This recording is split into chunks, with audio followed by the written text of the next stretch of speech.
Hey, salut tout le monde! Aujourd'hui, nouvelle partie de Bloodborne, la revanche de la revanche, dans laquelle nous allons continuer désespérément de réussir le chapitre 1 de la longue chasse. Alors, par rapport à la vidéo précédente, exit la petite règle fan-made des 3 cartes quand on passe une pastille rouge, pour gagner du temps. C'était vraiment pas une réussite, à mon sens. Donc c'est peut-être une règle qui a besoin d'être mûrie également. Mais voilà, dans l'état, du coup, je l'ai enlevé. Parce que tu perds un peu quand même l'essence du jeu, la pression que tu peux avoir à ce niveau-là. Donc on est parti. Donc je vous refais pas la règle, bien évidemment. Je vais vous faire un peu le speech. Mais on est parti sur cette longue chasse. Ce chapitre 1 qui est à longue chasse, l'introduction. Avant ça, je vais quand même vous présenter le petit héros que j'ai choisi. Le petit héros, le voici. J'ai choisi la canne-fouet. Donc ils n'ont pas de nom, les héros, c'est plutôt cool. Tu les appelles un peu comme tu veux, c'est surtout leurs armes qui sont intéressantes. La canne-fouet, donc elle a deux trucs de part et d'autre. Bien évidemment. Ici, lorsqu'on esquive, on affiche 1 à tous les ennemis à une case. Donc c'est plutôt cool. Alors, est-ce que c'est jusqu'à une case ou une case? Je ne sais pas. Je pense que c'est jusqu'à une case, parce que je n'ai pas forcément trouvé d'informations dans la FAQ. Et ça aussi, c'est un truc aussi qui me saoule un petit peu dans ce jeu. C'est qu'il faut que tu imprimes la FAQ et que tu l'aies à côté de toi en permanence. Parce que les règles ne sont pas bien faites. Si tu as une FAQ qui est longue comme mon bras, et encore, c'est pas ce que j'ai de plus long. C'est excellent comme blague. J'arrête la vidéo là, je la recommence ou pas? Allez, donc du coup, oui, la FAQ était beaucoup trop longue en fait, voilà, et c'est super gonflant. Donc, qu'est-ce qu'on a ici? On a flagellation, 3 d'attaque, 3 de vitesse pour 1 de dégâts, grand coup de fouet, donc on a 2 grands coups de fouet, 2 pour 2 du classique. Ce qui est cool, c'est que lorsqu'on a un skill, on affiche 1 dégât à tous les ennemis à une case, donc je pense que c'est les ennemis qui sont là et à une case de toi. Donc tout le monde prend un petit coup de fouet dans sa musette, ça c'est plutôt une bonne chose. Quand on la retourne, on a quoi? Donc on a un peu l'inverse. On a une découpe rapide, 3 de vitesse pour 1 de dégâts, une taillade, un peu comme celle qui est derrière, finalement, 2 de vitesse, 2 de dégâts, et un stock mortel, 1 de vitesse, 3 de dégâts.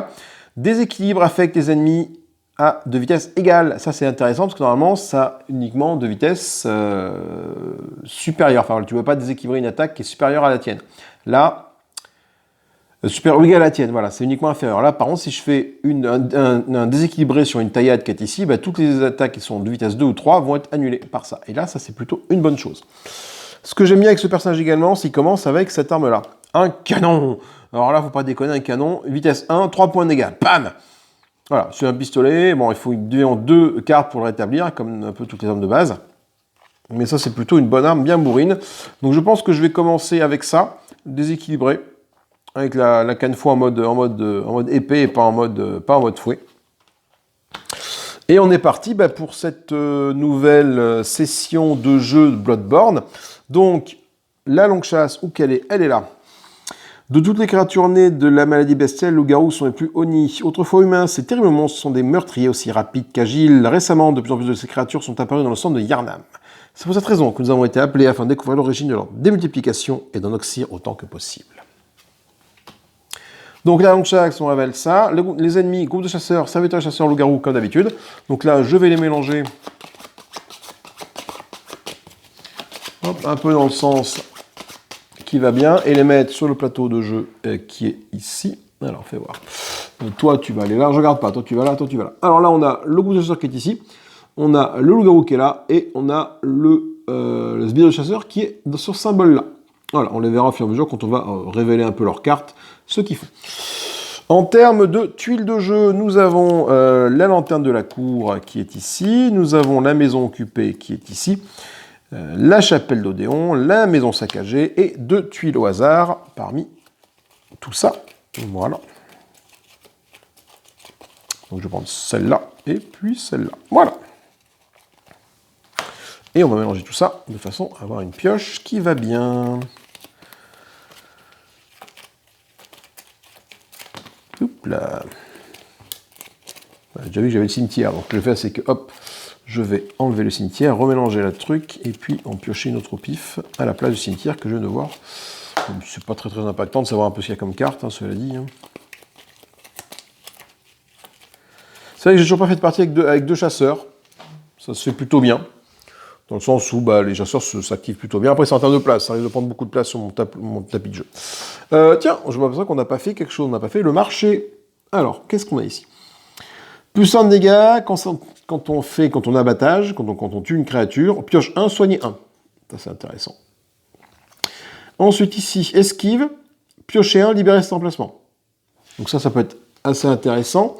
Dans le sens où là, quand je fais une esquive, hop, tous les ennemis, il y a une case, prennent un point de dégâts. Donc tout ce qui est esquive, ça peut être très intéressant. Encore une esquive, soigner 1, libérer cet emplacement. Donc ça c'est plutôt bien aussi, ça va bien avec le personnage. Et encore une esquive, soigner 1, libérer cet emplacement. J'ai deux tonifiants qui se suivent les uns les autres. Donc beaucoup de cartes esquives. Ok. Pourquoi pas. Donc maintenant, je vais dire qu'il est temps de commencer la partie. Non, il est quand même temps de lire un peu ce qui se passe ici. Alors, on va révéler la carte 1. Je vais mettre ça de côté. Révéler la carte 1. Quand je termine un déplacement sur la tuile de l'intérieur de la cour, j'avais la 5. Quand je termine un déplacement sur la maison occupée, la 8. Et quand je termine un déplacement sur la maison saccagée, je révèle la 12. Donc on me dit de révéler la 1. Donc je mets de côté les deux autres ici. Et je révèle la 1. La 1, c'est ça. Source du fléau. Il nous faut sillonner les rues de Centre de Yharnam. L'ombre de loup-garou augmente et il faudra passer chaque rue au peigne fin. Nous devrions aussi interroger la populace pour obtenir un maximum d'informations. Peut-être nous aidera-t-elle à trouver la cause de cette soudaine invasion. Quand je termine un déplacement sur la tuile lanterne centrale, alors que je possède au moins 2 cartes fidélité, les cartes fidélité sont les cartes des missions d'exploration qui ont été achevées, je révèle la carte 2. Ok. Je pense qu'on est pas mal. Ce qui va me manquer, c'est mes 3 cartes de base, ici, ici et ici. Enfin, un peu ce que je veux. Donc du coup, déséquilibrant, ça c'est plutôt bien, parce que j'ai deux déséquilibrants, ça matche bien avec ce que j'ai choisi pour mon personnage qui est ici, à savoir, déséquilibrant affecte les attaques ennemies à vitesse égale. Donc ce que je vais faire, c'est que je vais utiliser mon plus 1 en dégâts pour me déplacer. Je vais garder mes déséquilibrants ici pour pouvoir les gérer. Et je vais me mettre, je vais aller là, je vais faire 1. Donc je vais tirer une carte lieu et voir ce que c'est. C'est la chapelle d'Odéon qui apparaît. La chapelle d'Odéon, elle est là. Alors je vais la mettre dans ce sens-là pour monter ici. Donc chapelle d'Odéon, s'il se passe quelque chose quand j'arrive sur la chapelle d'Odéon, non. C'est l'intérieur de la cour, maison occupée, maison saccagée. Donc il ne se passe rien sur la chapelle d'Odéon. Si ce n'est que c'est une lanterne. Donc je vais pouvoir m'y retéléporter plus tard. Donc j'étais là, j'ai fait 1, et je vais faire 2, tiens, je vais aller vers le bas. Et je vais donc claquer une autre carte avec un déséquilibrant, j'ai pas le choix pour me déplacer là, et faire 1 et libérer, et regardez ce qu'il y a comme carte ici. Lanterne de la cour. Lanterne de la cour. Là, voilà. Alors, lanterne de la cour. Hop là.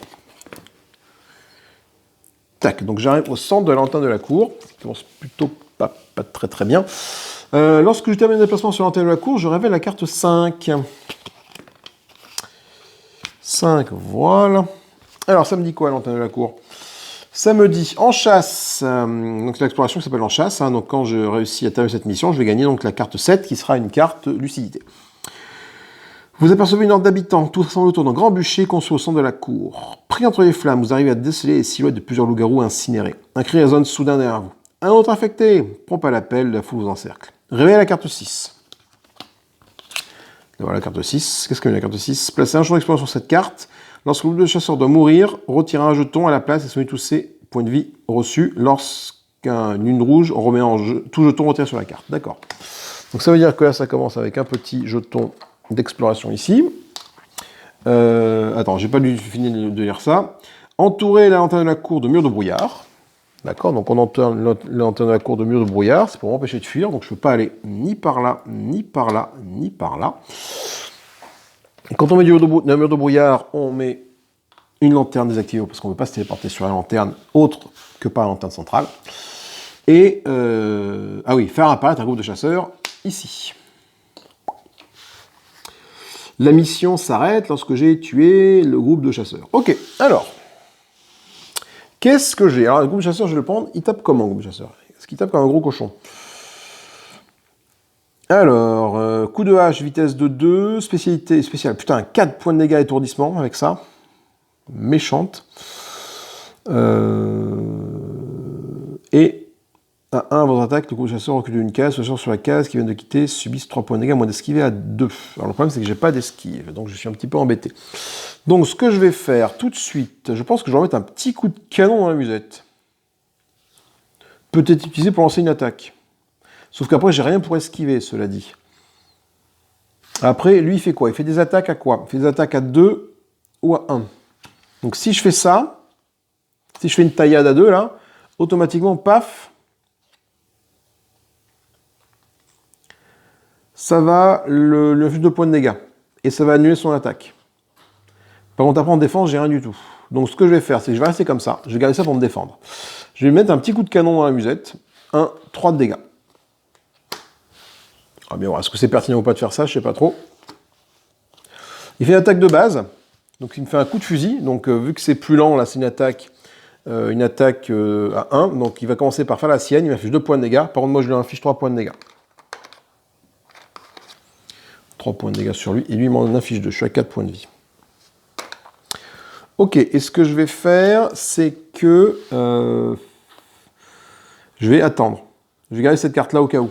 Parce que, effectivement, je pourrais le tuer avec mon déséquilibre ici. Le problème, c'est qu'après, lui, ses points de vie, avec ça, ils reviennent à 0. Donc l'intérêt est limite. Donc je vais plutôt attendre et garder cette carte-là pour annuler son attaque. En tout cas, la déséquilibrer. Et au tour suivant, le terminer tranquillement. Alors, fais voir. Donc là, il va m'attaquer. Donc moi, ce que je fais, c'est que je vais me servir de cette carte-là, du coup, pour lui faire une découpe rapide. Ça va déséquilibrer son attaque, j'ai une vitesse de 3. Ah, ça peut être... Ah non, ouais.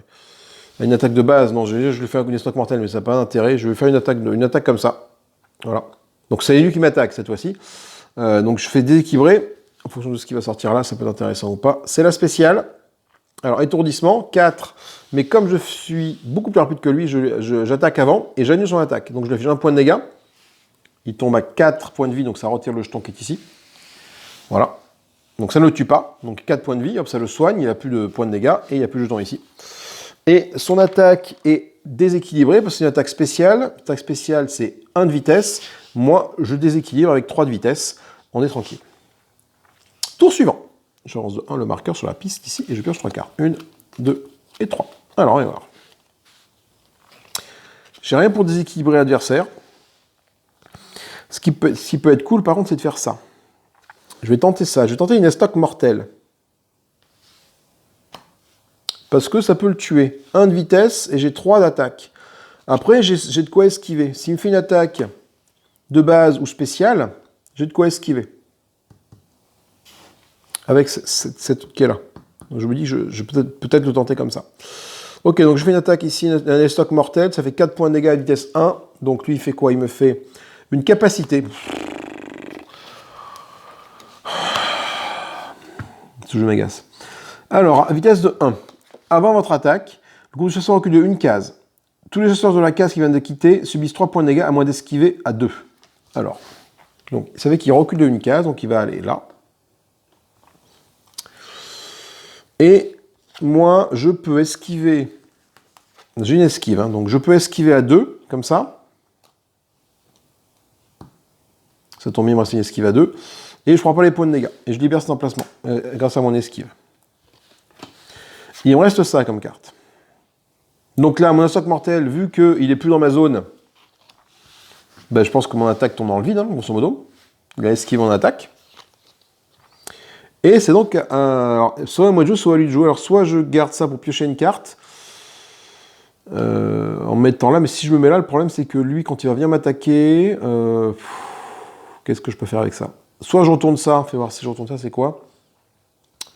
Il faut que j'affiche 4 points de dégâts. Le problème c'est 4 points de dégâts, maintenant pour lui infliger 4 points de dégâts, ça va être tendu. Qu'est-ce qui est passé comme carte? Capacité spéciale base, il reste des attaques de base et il reste une spéciale. Une spéciale, c'est quand même 4 points de dégâts. Donc le problème c'est 4 points de dégâts, là il me tue.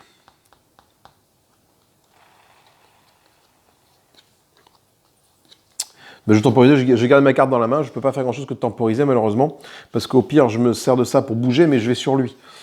Ah, ou alors je me mets là. Et non, parce que non, ça va rien changer. Parce que si je bouge et que j'arrive là, lui il fait un moment de poursuite, il arrive là, et après ça son tour de jeu, il arrive là aussi. Donc j'ai claqué ma carte pour rien.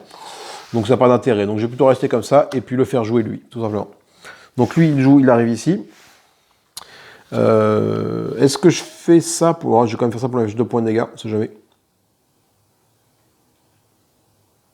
Bah attends, j'ai pas le choix, parce que dans tous les cas, qu'est-ce qui se passe? Il me fait son coup de hache, moi si je lui fais rien, coup de hache, ouais non, autant que je me serve de ça. Hein. Je vais faire ça, pour son attaque, donc je pioche une carte. Une esquive, il est pas à 100%, c'est très bien. 2 points de dégâts de vitesse de 2, lui qu'est-ce qu'il fait? Il attaque de base, il fait 2 points de dégâts vitesse de 2 aussi, donc on est équivalent, donc il prend 2 points de dégâts, 1, 2, et moi j'en prends 2 aussi. De 3, j'arrive à 2. Ok. Nouveau tour de jeu. Je pioche donc 2 cartes parce que j'ai gardé mon esquive avec moi. 1 et 2. Alors, fais voir. Ah, putain. Dommage pour déséquilibrement, là. Bon, de toute façon, j'ai pas le choix. Je vais utiliser mon attaque basique pour transformer mon arme trompeuse. J'ai pas le choix. Voilà. Et je vais... Ah, c'est intéressant, ça. Je vais utiliser ma... Il lui reste quoi? Attends, bouge pas. Il lui reste quoi? Il lui reste une spéciale, 2 spéciales et une base. Donc ça. Donc j'ai une esquive. 2 spéciales, une base. Donc 2 spéciales, il peut... non. Une spéciale, une base, il lui reste. Donc dans tous les cas, il tire soit comme ça, soit comme ça. Donc ça, c'est des trucs que je peux esquiver. J'ai une esquive qui est ici. Et l'esquive, là, je peux esquiver du coup à 2 ou à 1. Si jamais je... attends, je ne sais pas encore faire ça. Si jamais... J'ai pioché ma carte, non? Non, je n'ai pas pioché ma carte, faut que je la pioche. Si jamais j'esquive ici, après comme ça, j'esquive son attaque. Et en esquivant, 1 point de dégâts. Donc, ça veut dire qu'on est pas mal. Donc, je fais mon attaque basique, ma flagellation ici. Et je pioche une carte. Pareil de piocher, ça c'est cool. J'attaque à 3, je lui affiche 1 point de dégâts. Lui, qu'est-ce qu'il fait? Il fait une attaque de base. Attaque de base, c'est un coup de hache qui peut me tuer si je fais rien du tout. Donc, avant, je fais quand même ma flagellation avant. Donc, je lui affiche 1 point de dégâts avant. Donc, il est ici, il y a 3 points de vie. Moi, j'utilise mon esquive, ici, pour esquiver son attaque de base. Attaque de base, c'est 2. Esquive, c'est 2, ça passe. Hein. L'esquive, il faut que ça soit à la même vitesse ou supérieure pour que je puisse esquiver. Enfin, utiliser une vitesse supérieure. Donc là, c'est bon. Et en esquivant, tac, j'inflige 1 point de dégâts à tous vos amis à une case. Donc lui, il est bien à une case de moi, il est même dans ma case à moi, donc j'inflige 1 point de dégâts. Et donc, il arrive à 4 et il meurt. On serait pas trop mal sorti.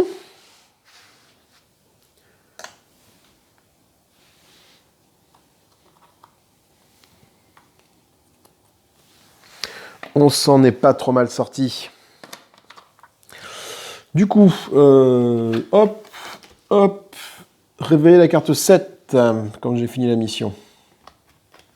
Bon, j'ai plus que 2 points de vie, mais... Par contre, je gagne, effectivement, par contre, un écho de sang. Ça, c'est intéressant. La carte 7, elle me dit quoi? Je prends la lanterne portative et le fusil, l'arme de Ludwig. Alors, lanterne portative et le fusil de Ludwig. Alors, le lanterne portative, c'est la lanterne à portée. La voilà. Quand c'est le tour du chasseur, je vais me téléporter sur n'importe quelle case avec une lanterne. Très bien. Et enfin, la lanterne de Ludwig, elle est... là, voilà. C'est une arme. Lorsqu'un ennemi se déplace dans votre case, inflige 2 points de dégâts. Ça, c'est bien, ça. Je vais prendre la place du canon. Le canon, c'est quand même une attaque qui fait quand même 3 points de dégâts, une vitesse de 1, c'est très lent. Mais je me dis que celle-là, là, ça peut être très intéressant. Dès que quelqu'un rentre dans ma case, pack, ça lui fait 2 points de dégâts, quoi. Il me reste quoi? Il me reste une carte pour éventuellement arriver au rêve du chasseur, ou une carte pour me déplacer. Sachant que j'ai plus que 2 points de vie, si jamais je me déplace là, que j'arrive et que je croise un truc qui est pas terrible, c'est la mélasse, parce que je ne peux pas me barrer. Donc ce que je vais faire, c'est que je vais claquer ma carte pour aller dans le rêve du chasseur.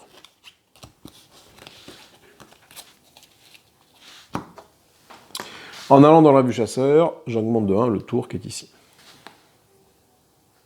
Je réactive mes armes, je récupère mes trucs, je récupère mes points de vie, donc je reviens à 6 points de vie.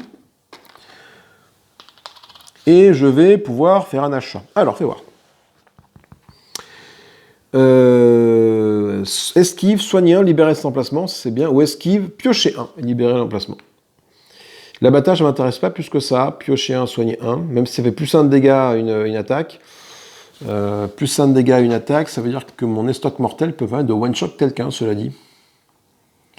Et après, si j'ai bien ce qu'il faut comme esquive ici, ou comme déséquilibrement, ouais, mais... Je vais prendre un tonifiant, une esquive. Et à la place, je vais dégager... Alors, je serais tenté de dégager un truc basique encore, mais vu que quand même mon personnage a l'air d'être basé sur l'esquive, je vais dégager un piocher 1. Voilà. Et mon écho du sang, bien évidemment, il disparaît. Et on remplace la carte ici. On trouve quoi? Esquive, déséquilibrement. Ah, très très bien ça. Esquive, déséquilibrement, libérer son emplacement. C'est une très bonne carte qu'il faut que j'arrive à obtenir. Parce que mon personnage, ça va bien matcher ça. Bon, j'ai déjà fait la moitié de l'exploration. Ça, c'est plutôt pas mal. Je pioche 3 cartes. 1, 2, 3. Je trouve du coup mon soigneur qu'elle a, une esquive et un piocher 1. Parfait. Pour revenir dans le jeu, j'arrive là. Lumière rouge. Donc je me téléporte sur n'importe quelle lanterne. Je vais me téléporter sur celle-là. Et il n'y a pas de monstre à remettre en jeu. Donc ça, du coup, hop, ça disparaît vu qu'ils ont été tués. Ok, eh bien, écoutez, on va avancer dans le jeu, on va piocher, on va défausser une carte de pioche, cette carte pour avancer d'une case, pour me déplacer et arriver ici. Donc je fais 1 et je tire une carte lieu. C'est un lieu qui est comme ça, donc celui-là, il faut que j'arrive à le trouver. Il y a 2 monstres qui vont apparaître dessus, ça c'est pas très très cool. C'est pas celui-là, c'est celui-là.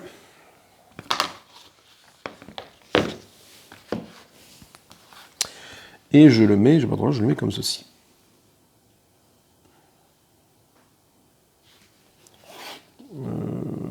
Ouais, peu importe, de toute façon, je le mets là. Donc j'arrive là. Donc, qu'est-ce qu'on va apparaître comme ennemi? On va faire apparaître comme ennemi ici. Là, c'est un groupe de chasseurs. Et là, nous avons un loup-garou. Donc, il y a un petit peu de monde dans la zone, là. Il y a un petit peu de monde dans la zone. Qu'est-ce que je fais? Est-ce que j'attaque ou pas? Je ne vais pas attaquer. Pourquoi je ne vais pas attaquer? Parce que j'ai quand même des esquives qui permettent de soigner, tu vois. Donc, après, ça libère l'emplacement. Du coup, c'est lorsque j'esquive que ça se déclenche. Donc, je vais rester là. J'ai de quoi esquiver leurs attaques, je pense. Si jamais je me recule... Attends, j'ai encore un mouvement, cela dit. Si jamais j'arrive là... Lui, ça fait 1, 2, et lui, il arrive là. Donc, dans tous les cas, c'est un peu pareil. Parce qu'en fait, le loup-garou, là, quand il poursuit à 2 cases. Donc, du coup, que je me barre ou pas, je l'ai dans le baba. Lui, je pourrais le semer. Parce qu'il me reste quand même des cases de déplacement. Lui, je pourrais le semer. Si j'arrive là, il me reste une case, je fais 1, 2. Donc, lui, il fait 1, il arrive là. Après, je refasse 1, 2, ouais, enfin, lui, je le sème, mais sans trop le semer, en fait, quoi. Lui, bon, il va me suivre quoi qu'il arrive, lui. Le loup-garou. Le loup-garou, il se déplace de 2 cases. Donc, pour arriver à semer un loup-garou, c'est chaud, parce que si je fais 1, 2, lui, il fait 1, 2, je refais 1, 2, lui, il fait 1, 2, et je fais 1, 2, et non, il me suit quand même, parce que j'ai quitté une zone, ouais, non, dans tous les cas, le loup-garou, quand il t'a en chasse, il t'a en chasse. Donc, écoutez, je vais rester là, et on va les beugner. Alors c'est parti. Dans l'ordre du tour, d'abord c'est le groupe de chasseurs qui joue. Le groupe de chasseurs, il est là. Alors qu'est-ce que je fais? Je vais attendre, je vais le laisser attaquer, et puis je vais voir un peu ce qui se passe. Il fait une spéciale, le groupe de chasseurs. Hop, spéciale, tir de fusil, oh putain, 1 de dégâts, 4 d'étourdi, 4 points de dégâts. Donc ce que je vais faire, c'est que je vais esquiver avec un grand coup de fouet, et je libère l'emplacement. Et en esquivant, un dégât à tous les ennemis à une case. Alors, donc ça veut dire que toi, tu prends le point de dégâts, et toi, tu prends le point de dégâts. Ça, c'est bien. Et on mélange.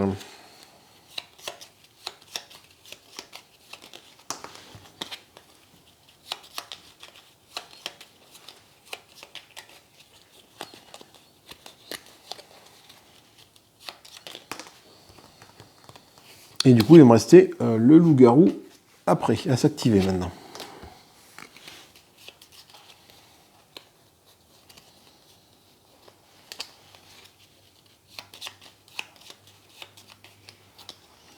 Loup-garou s'active, donc il se déplace 2 cases vers moi. Il arrive là, donc je suis encerclé. Il fait son action. Il fait une capacité. Aïe. Révéler une carte action ennemie. La prochaine carte du loup-garou gagne +1 à déséquilibrement. C'est une spéciale. Donc ça fait +1 en dégâts. Et ça dit quoi? Même si vous esquivez ou déséquilibrez cette attaque, esquivez en plus avec 2 ou subissez 2 dégâts supplémentaires. Alors, donc ça fait que c'est une attaque à 2 vitesses et 3 de dégâts. Alors, moi, déjà, ce qu'il faut que je fasse, c'est qu'il faut... Ah, attends, déjà, lui, il rentre dans ma zone. J'ai oublié de faire mon fusil de Ludwig. Il rentre dans ma zone, qui prend 2 points de dégâts, le loup-garou. Ce qui fait qu'il arrive à 3. Voilà. Et oui. Donc, il attaque avec sa spéciale. Donc, attends, non, c'est capacité plus spéciale. Donc, c'est 1 point de dégâts, déséquilibrement. Ok. Donc, de toute façon, vu comme j'ai pas fait d'attaque, de toute manière, il me déséquilibre que dalle. Moi, ce que je vais faire, c'est que je vais faire mon esquive ici. Soignant, libérer cet emplacement. Donc, je soigne 1, je libère l'emplacement. Et en esquivant, j'affiche 1 à tous les ennemis à une case. Donc, ça veut dire que lui et lui prennent 1 point de dégâts. 1 et 1. Donc, toi, tu meurs. Toi, tu meurs. Donc, j'ai complètement esquivé sa truc. Donc du coup, tout ce... Ah non, même si j'esquive ou désesquive cette attaque, j'esquive à 2 de plus ou subis 2 dégâts supplémentaires. Alors là, qu'est-ce qui se passe? Vu que j'ai esquivé, même si je l'ai esquivé, de toute façon, ça me dit que je dois esquiver à 2 de plus, même s'il est mort. Son attaque se termine, hein, je pense. Donc du coup, bah, je peux esquiver, donc je prends quand même 2 dégâts supplémentaires. 1, 2. Ok, par contre, du saltu, ça c'est plutôt cool. Je gagne donc un écho de sang. Ok.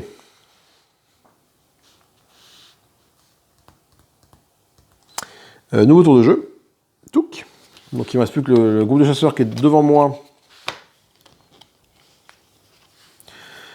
Piocher un, déséquilibrement basique. Tiens, regarde ce que je vais faire là pour le tuer. Sur de le tuer, je vais faire ça. Lui, le groupe de chasseurs, il a une vitesse de 2. Donc moi, si je fais juste une flagellation à 3 de vitesse, vitesse de 2, ça... non, c'est pas une marqueur d'écho de sang que j'ai pris là. Voilà. Je vais faire ça. Je vais attaquer à 2, 3 de vitesse. Donc je pense que quoi qu'il fasse, là, une attaque spéciale. 1 de vitesse, 4 dégâts étourdissement. Mais bon, comme moi je tape avec ma flagellation 3 pour 1, 3 pour 2 points de dégâts, il était à 2, il meurt. Et je gagne un écho de sang. Ça se passe bien mieux qu'avec l'épée de Ludwig. Hein. Et ok, donc du coup, ça c'est fait. Je remets ça. Il me reste ça, donc qu'est-ce que je peux faire moi Est-ce que je vais dans l'arbre du chasseur pour claquer mes 2 échos de sang là? Je peux gagner ça et ça, c'est plutôt bien, sauf que ça me fait apparaître très très vite là, et ils vont revenir très très vite les deux là. J'aimerais quand même bien voir ce qui apparaît ici. Mais après j'ai que 4 points de vie. J'ai peur que 4 points de vie, je meurs rapidement. Alors je ne vais pas aller là. Ce que je vais faire, c'est que... Non, je vais aller au rêve du chasseur. Chasseur, donc j'avance de 1 ici. Donc je vais claquer mes 2 échos de sang. Donc je récupère toutes mes cartes. Je réactive Ludwig. Donc, premier écho de sang, je vais récupérer l'adaptation déséquilibrement, libérer cet emplacement. C'est une esquive déséquilibrement. Ça va des deux côtés de la truc. Ça, c'est plutôt bien. Donc pour un écho de sang. Et le deuxième, c'est esquive. Après avoir esquivé, inflige 2 ennemis à l'attaquant. Ça, c'est plutôt bien, ça aussi. Parce que ça va très bien matcher avec ça. Donc là, si j'esquive là, ça fait 1. Parce qu'il m'attaque. Et il prend 2 autres dans la musette derrière. Donc c'est plutôt bien. Et enfin, esquive, plus 1 à l'attaque ou l'esquive. Ah, libérer cet emplacement. Très bien, ça, ces cartes-là là, qui pop. Donc du coup, moi, ce qu'il faut que je remplace, c'est ces deux-là. Il faut que je les remplace par 2 trucs ici. Donc je vais dégager un piocher, je pense.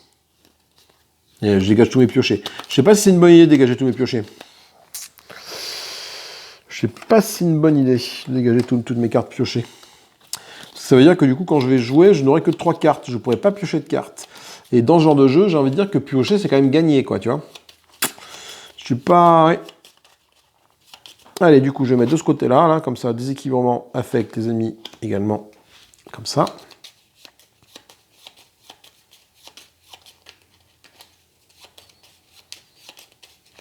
Pioche 3 cartes, une de 3. Ah, alors on a quoi? Déséquilibrement, plus 1 et esquive, d'accord. On a classique.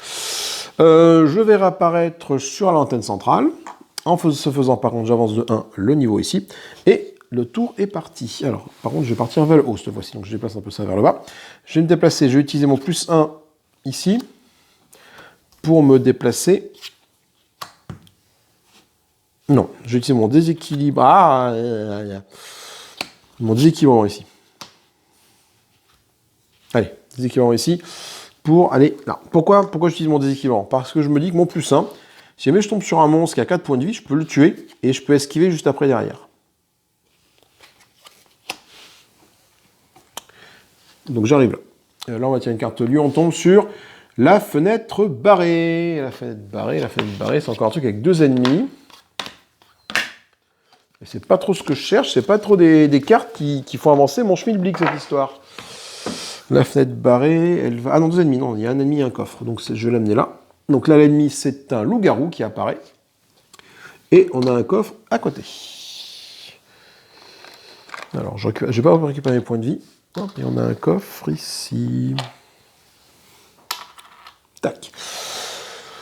Et donc, c'est ça ce que je vais faire. C'est comme je suis au contact de mon loup-garou ici, je vais faire mon petit plan. Je vais faire mon astoc mortel qui est là.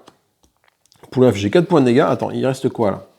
Ouais, il reste que les attaques de base. Donc là, je prends aucun risque. Le loup-garou, il est là. Le garou, il est là. Donc il va me faire une attaque de base à 3 de vitesse et 2. Moi, j'ai de quoi esquiver avec ma découpe rapide. Donc là, je lui ai fait une astoc mortel. 1 de vitesse, certes, mais 4 de dégâts. Lui, il va faire une attaque de base. Cette attaque de base, je l'esquive avec ma découpe rapide. Ça, je l'ai mis en remplacement. Et donc, du coup, je lui affiche 4 points de dégâts à notre ami loup-garou. Le loup-garou qui a 4 points de vie, il arrive, il meurt. Ça, c'est plutôt une bonne nouvelle. Ce qui est moins bonne nouvelle, c'est qu'il va réapparaître tout de suite. Je gagne un écho de sang. Ce qui est moins bonne nouvelle, c'est que j'ai plus de cartes. Et si je passe mon tour, regardez, je suis ici. Donc ça va faire repop les monstres là et là, et ça va refaire pop lui. Donc, ce que j'ai envie de faire pour ne pas être bloqué par le monstre de loup-garou, avant la fin de mon tour, je vais utiliser ma lanterne à portée, qui me permet de me téléporter sur n'importe quelle case. Et donc, je vais me téléporter, alors pas là, parce que là, du coup... Ah non, c'est pas lié, là. Donc là, ils vont pas m'emmerder. Donc je peux me téléporter là ou là pour être assez tranquille. Je vais sur la lanterne de la cour, je me dis. Attends, ou ici, là. Allez, là, le problème, c'est que là, c'est lié. Je vais plutôt me mettre là pour être au plus loin possible. Et c'est la fin de mon tour. Fin de mon tour, on fait avancer ça. Hop, ça fait rip-hop les monstres. Donc là, on a dit que là-bas, c'était un loup-garou. Là, on a dit que c'était un loup-garou. Et là, on a dit que c'était un groupe de chasseurs. Et je pioche 3 cartes, bien évidemment. Déséquilibrement, plus 1, plus 1. Ok.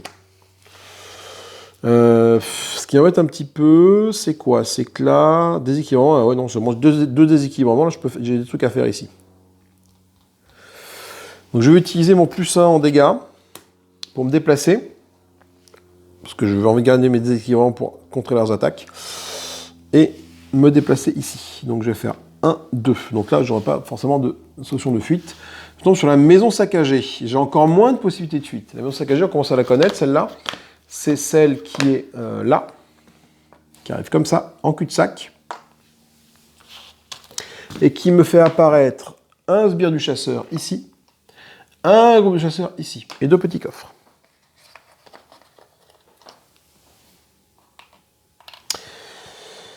C'est la mélasse. Il me reste ça et ça. Ok, et ça. Donc il y a peut-être moyen de faire quelque chose. Il y a peut-être moyen de les tuer assez rapidement. Sachant qu'il reste ici 2 attaques de base. Ça veut dire que je vais pouvoir leur faire du dégât. Attends, je vais prendre leur fiche ici parce que c'est eux qui vont m'embêter là. Il reste 2 attaques de base. Lui va jouer en premier. Donc il va jouer en premier, il va se déplacer avant, il va m'attaquer. Moi, je lui fais une... Donc déjà, il prend 2 points de dégâts parce qu'il rentre dans ma zone avec le fusil de Ludwig. Je lui fais une taillade avec ça, ça le tue. Et en plus, ça le déséquilibre, ce qui fait que sa coup de hache ne marche pas. Le sbire du chasseur va arriver dans ma zone. il va m'attaquer avec une attaque de base. Moi, je déséquilibre avec mon attaque rapide. Ça lui fait ça qu'un point de dégâts. Mais au moins, son attaque ne me touche pas. Et on est pas mal. Donc on va faire comme ça. Je vais arrêter mon tour ici. Et je vais laisser jouer. Donc lui, il va arriver ici. Il rentre dans ma zone. Le fusil de Ludwig se déclenche. Lorsqu'un ennemi se place dans votre case, inflige 2 points de dégâts. Il tombe à 2 points de vie. Donc à la moitié. Et il m'attaque. Moi, je décide de ne... Ah, si, moi je l'attaque. Si, ça marche pas sinon. Je lui fais une taillade. Déséquilibrement. Il me fait une attaque de base. Donc normalement, si mon plan est bon, normalement le déséquilibrement ne marche que si tu attaques à vitesse supérieure. Mais grâce à mon arme trompeuse, déséquilibrement affecte les attaques à ennemis de vitesse égale. Donc du coup, moi j'attaque à 2, lui attaque à 2 de vitesse, donc ça annule mon attaque annule la sienne, et je lui inflige le point de dégâts. Et donc, il meurt. Il est très bien ce petit personnage là. Ok, et je gagne un écho de sang. Ensuite, il y a lui carrément, lui ça va peut-être une autre paire de manches, parce qu'il a quand même plus de points de vie. Et j'ai pas grand chose pour le tataner. Lui, il s'active, il arrive ici. Attends, maison saccagée, j'ai oublié de faire quelque chose. Lorsqu'on rentre dans la maison saccagée, on révèle la tuile numéro 12. Pardon, j'ai oublié de révéler la tuile numéro 12. Pardon. Qu'est-ce que c'est que la tuile numéro 12? C'est ça. Placer un jeton survivant sur la maison saccagée. Quand j'interagis avec le jeton, je révèle la carte 13. Ok, donc j'ai un peu de marge. Donc je vais mettre un jeton survivant. J'en trouve un. Je sais qu'il y en a des jetons survivants de ma besace, là. J'ai pas de jeton survivant, moi. Allez, un petit jeton survivant, là.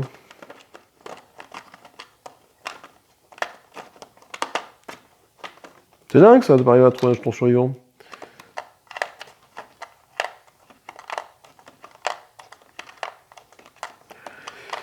Voilà, putain. Hop. Ok, donc lui il arrive ici. Il m'attaque avec... Alors moi je fais donc du coup un déséquilibrement ici. Ne serait-ce que pour lui infliger un point de dégâts et être sûr qu'avec 3 de vitesse, il soit déséquilibré. Je sais qu'il me fait une attaque de base. Attaque de base, ça c'est bon. Donc moi je lui inflige un point de dégâts sur les 5 qu'il a. Bon. Et c'est la fin du tour. Parce que tous les ennemis ont joué et m'ont attaqué. Tiens, je vais me mettre face à lui, ça va être beaucoup plus sympathique quand même. Je pioche donc 3 cartes. 1, 2, 3.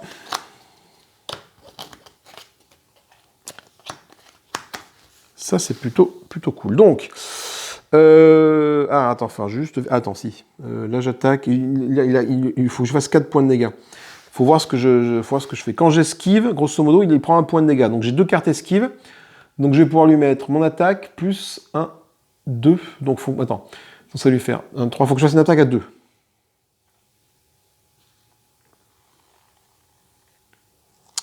Une attaque à 2. Une attaque à 2. Ouais, donc je vais sacrifier ça pour retourner mon arme trompeuse. Pas le choix. Ok. Et du coup,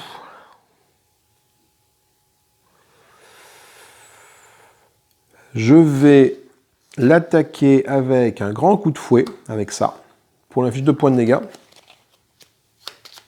Et là, ça va pas le tuer, mince. Non, j'ai pas le choix, de toute façon. Là, il risque de me faire mal, lui, par contre. Hein. Parce que j'ai plus assez de cartes.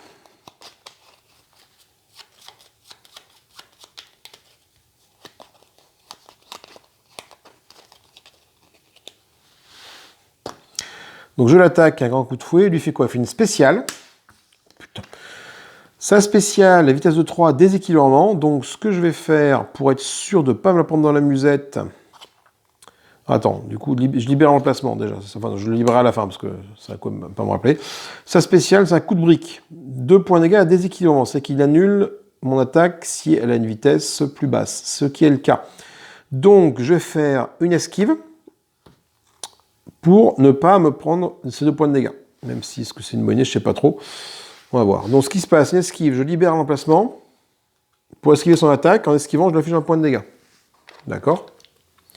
Et du coup, comme j'ai esquivé, j'affiche quand même le grand coup de fouet à 2 points de dégâts. Donc il est à 4. Ah merde, ça suffit pas à le tuer. Il est à 4, moi j'ai plus du tout de carte en main, donc je ne peux que subir sa prochaine attaque. Voilà, ça à lui de jouer maintenant. Il fait sa spéciale. Ça va, sa spéciale c'est plutôt cool. 2 points de dégâts, déséquilibrement. Bon, 2 points de dégâts sur mes 6, j'en prends là. Je peux pas faire autrement que de l'absorber, de la prendre dans la gueule, je n'ai pas de carte. Et c'est la fin du tour. Donc j'avance un ici, je pioche sur la carte. Et là, il est temps de l'achever maintenant. Il est temps de l'achever, il est à 4 sur 5. Pour être sûr de le tuer, qu'est-ce qui a été joué là? Ah, il a spécial. C'est-à-dire que j'ai quand même une chance de tomber sur sa capacité. Et sa capacité, c'est nul. Parce que ça veut dire qu'il va reculer 2 cases. Et en reculant 2 cases, il est hors de portée de mes attaques. Je vais quand même l'achever quand même.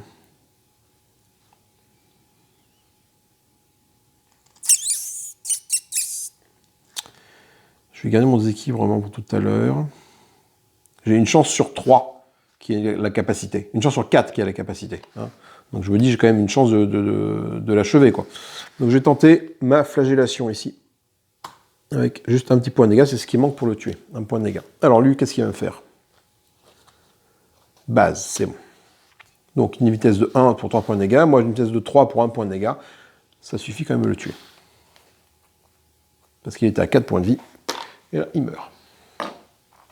Et je gagne encore un écho de sang. Alors, 2 possibilités. Soit je vais au rêve des chasseurs, soit je vais récupérer ce petit token ici, rapidement, bilou. Rapidou, bilou. Ça peut être intéressant d'aller... Le problème, c'est qu'il faut que je me... Attends, faut voir. Non, j'ai un peu de marge. Donc je vais me déplacer ici. Je vais faire 1 pour me déplacer.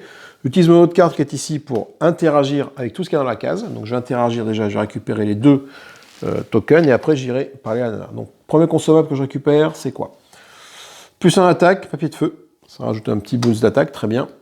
Et deuxième consommable, activation du chasseur, piochez une carte et perdez 1 de poison. Pour le poison, je n'ai pas encore eu à m'en soucier, mais ça peut être intéressant. Et j'interagis avec la petite fille. Là. Donc je révèle la carte 13.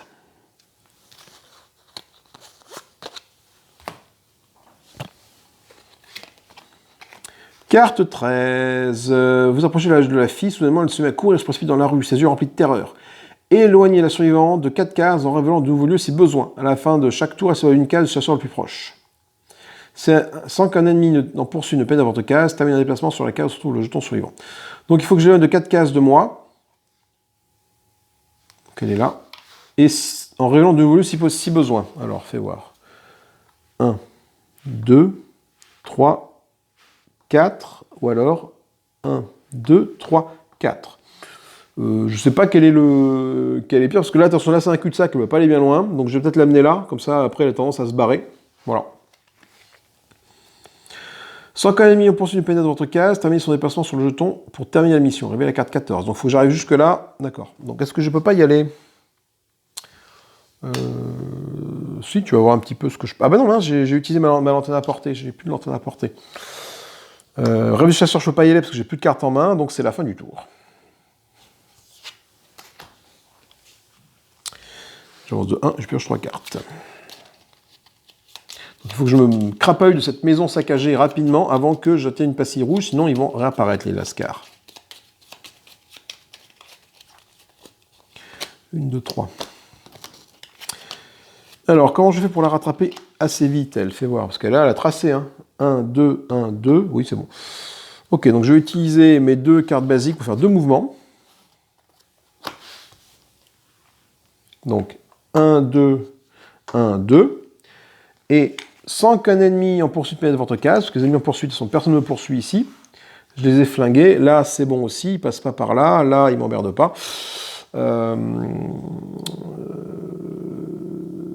Termine un déplacement sur la case où se trouve le jeton suivant pour terminer cette mission. Révèle la carte 14. 14. Ok, alors qu'est-ce qui se passe? Faut se taper la fille par le bras pour l'ensuite de continuer sa course. Je vous en supplie, arrêtez, je ne suis pas infecté, implora-t-elle en se débattant. Maintenant qu'elle est si proche, vous remarquez qu'elle empeste le monstre, bien qu'il soit difficile de déterminer s'il s'agit de la maladie ou du sang qui imbibe ses vêtements. Alors soit je la tue, soit je l'épargne pour une heure de s'enfuir. Qu'est-ce qu'on fait? On est gentil, on n'est pas gentil, je la tue ou pas?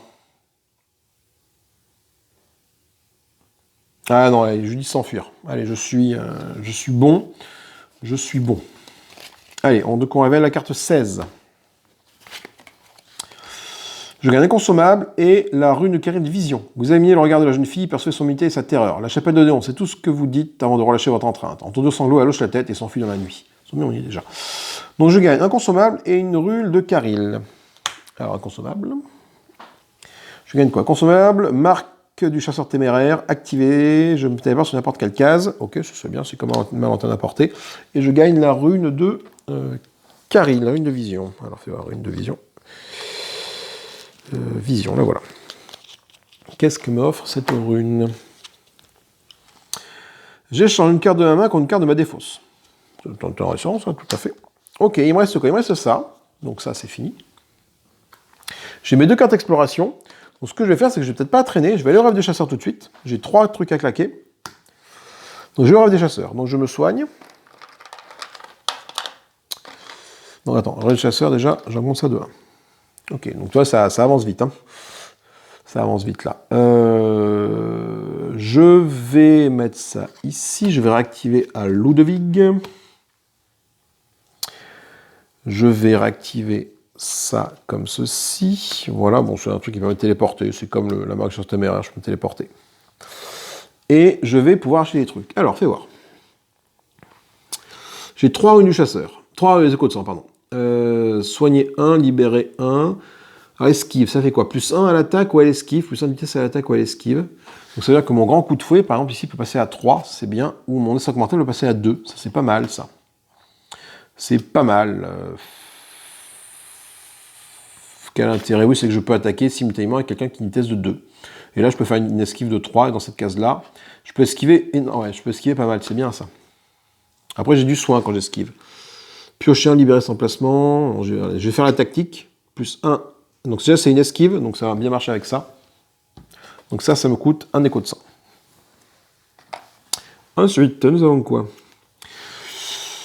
Ben, la même chose. Bon, je vais peut-être pas reprendre la même. Hein. C'est peut-être pas très intéressant de prendre la même de nouveau. Je vais prendre du coup celle qui permet d'esquiver, de piocher. Parce que tout à l'heure, je me suis quand même pas mal dégagé de pioche. Deuxième écho de sang. J'essaie de récupérer de la pioche. Et enfin, des équipements puissants en attaque. Ça, c'est bien, des équipements puissants en attaque, parce que du coup, ça permet de faire que mon estoc mortel fasse 4 et des équipements. Bon. Mais donc, du coup, ici, peut-être 3 déséquipements, là, ça peut être intéressant. Ou même là, 2 déséquipements, ça peut être très intéressant, ça, viscéral, ça. Allez, je prends viscéral. Et c'est quoi qu'on retrouve de plus à la place? Esquive pour esquiver, inflige 2 points. Ah, c'est bien ça. À l'ennemi. Bon, tant pis. Alors, fais voir. Qu'est-ce que j'ai à dégager? J'ai gagné ça. Alors, attendez, je vais me mettre là. Et on n'a que 9 cartes, hein, donc... Alors, fais voir. Déjà...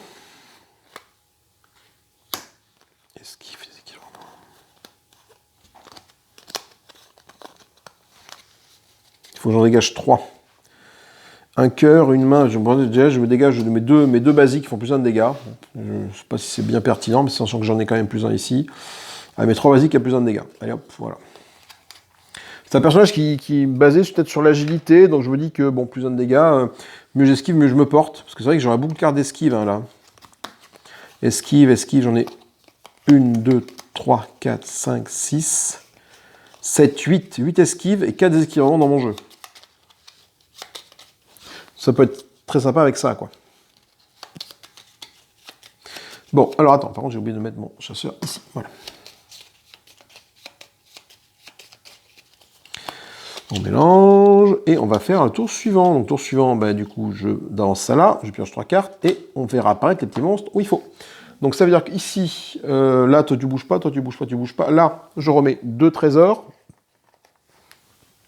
Et je remets ici un groupe de chasseurs, et là, un sbire de chasseurs. Groupe de chasseurs, sbire de chasseurs. Ok, et je vais réapparaître... Ouf, les gros nez, base, spécial, spécial. Je vais réapparaître... bah tiens, je vais faire apparaître... sur l'antenne du chasseur. Ici. Ok. Donc, maintenant, j'ai mes deux cartes, lucidité. Donc, il dit quoi? Il me dit que lorsque je termine un déplacement sur l'antenne centrale, alors que j'ai deux cartes de lucidité, révèle la carte 2.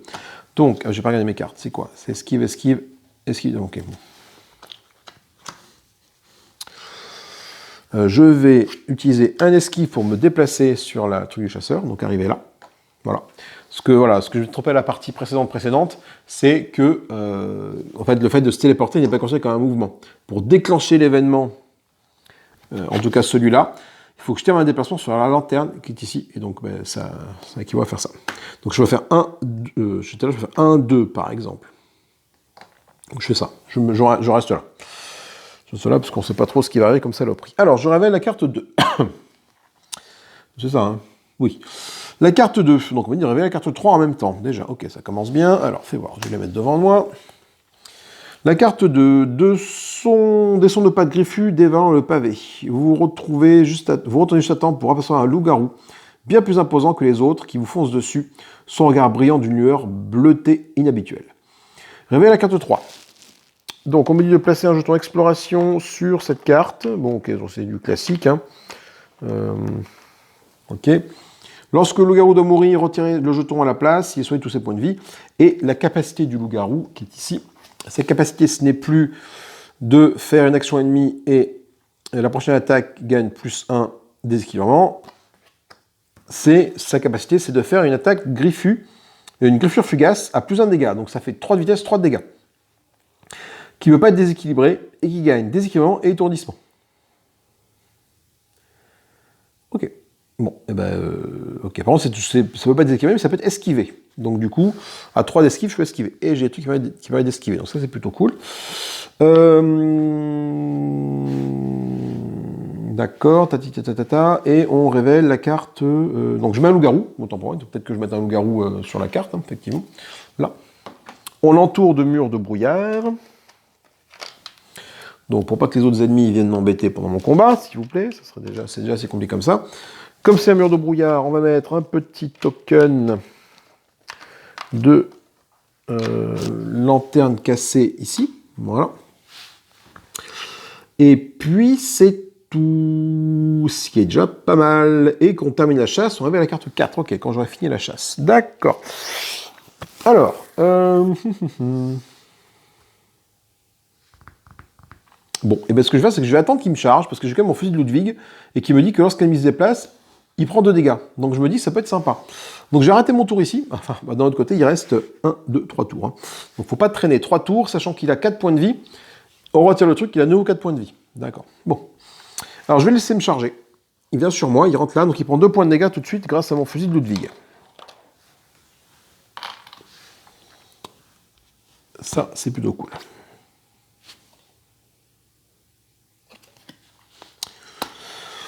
Et il m'attaque. Alors, il y a quoi là-dedans? Base, spécial, spécial. Donc il y a la capacité et 2 bases qui restent. Je pourrais effectivement l'attaquer comme ça. Si je fais ça ici, ça le déséquilibre. Donc ça annule son attaque de base, il va prendre un point de dégâts. Par contre, je ne l'esquive pas. Si jamais je le laisse m'attaquer avec son attaque de base, que j'esquive comme ça, il va prendre un point de dégâts parce que j'ai esquivé.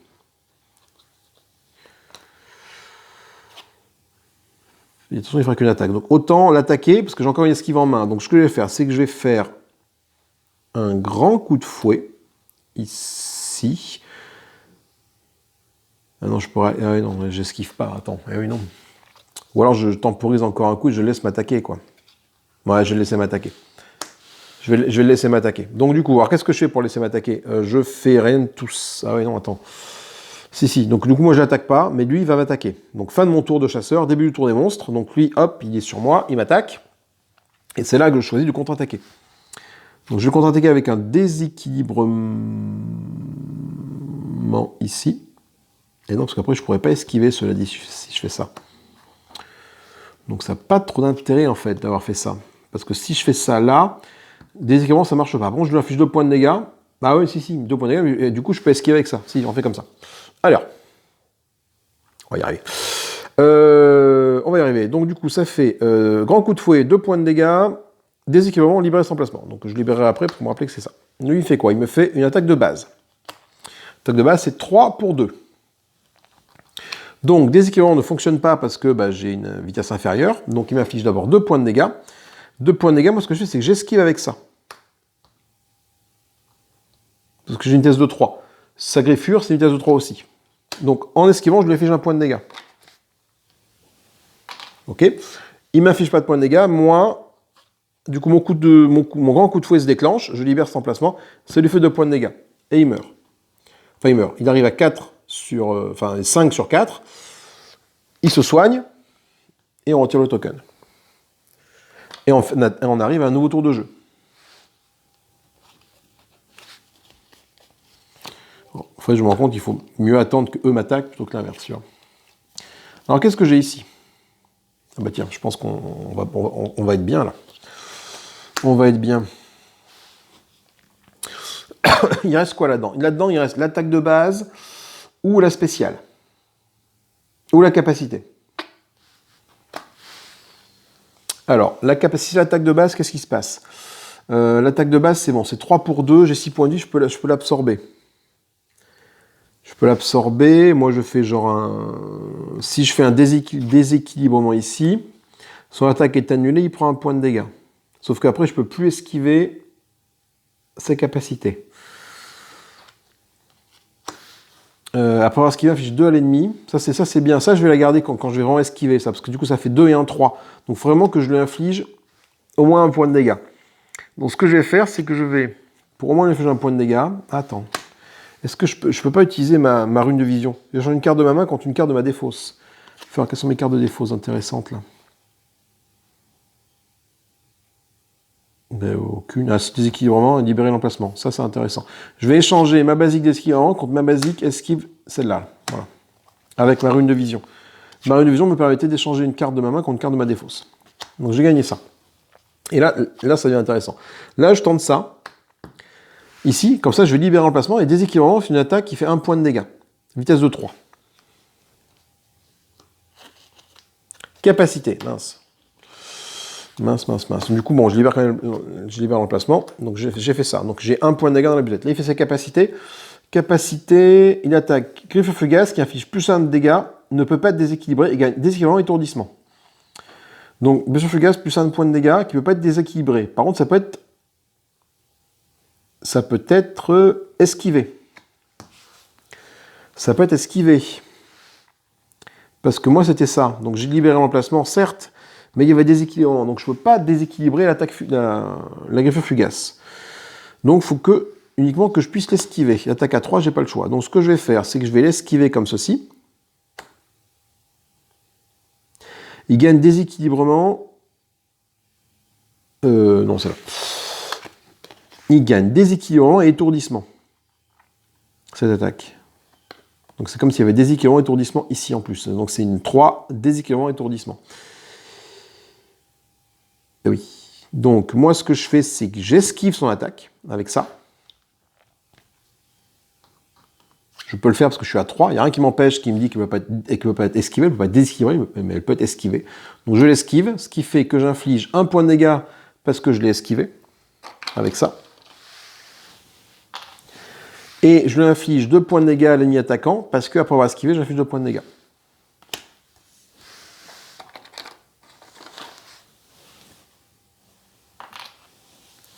Ok. C'est Tandax. Et il me reste une carte. Donc je l'ai laissé venir vers moi. Donc du coup, c'est un nouveau tour de jeu qui s'enclenche. Tac. Et je pioche donc 2 cartes. Et on est bien parce qu'il ne reste plus qu'un point de vie. Donc un point de vie, ce que je peux... Et là, c'est une attaque de base. Là, je ne sais pas, c'est une attaque de base. Donc c'est gagné. Je vais faire mon déséquilibre... Ah. Oui, c'est pareil, ça revient au même.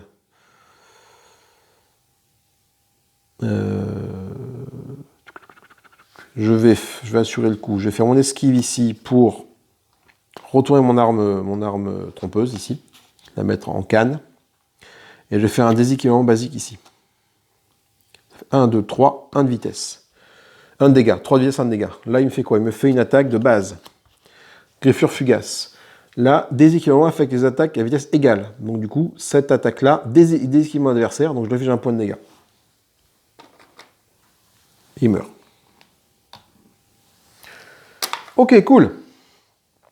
On s'en est sorti, du coup, on révèle la carte 4. La chasse est finie.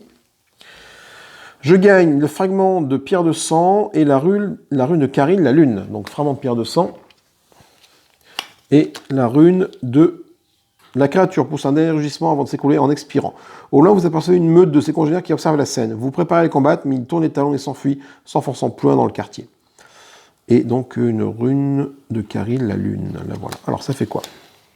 Sachant qu'en termes d'objets, j'ai... Ah non, c'est bon. J'aurai une lanterne, un fragment de pierre de sang, c'est bon ça, et une rune de Caril et une rune de vision.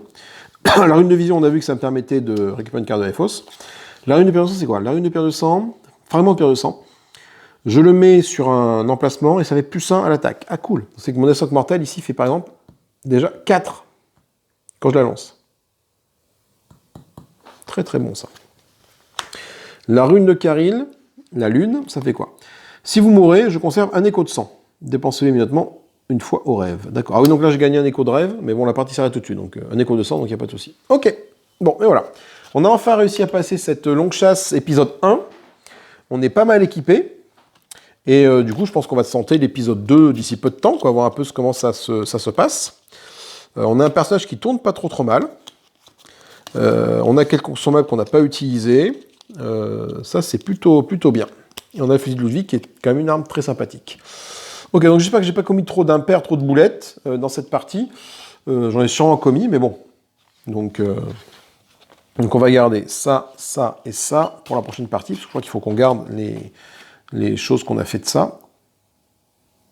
Voilà. Et on va se préparer, enfin je vais ranger, hein, tranquillement, et on va se préparer pour une nouvelle partie, d'ici peu de temps, pour suivre le chapitre 2 de cette longue chasse, en espérant enfin arriver au chapitre 3, au bout d'un moment, parce que voilà, on n'est quand même pas là pour enfiler des perles. Moi écoutez, j'espère que ça vous a plu, je vous fais des gros bisous, j'aime beaucoup ce personnage-là, basé sur l'esquive, donc il y a moyen après de le monter en puissance, donc c'est assez intéressant. C'est assez intéressant. Ouais. Bon, bien. On va voir un peu ce que donne l'épisode 2 que j'ai encore jamais fait. Donc ça va être la grosse surprise.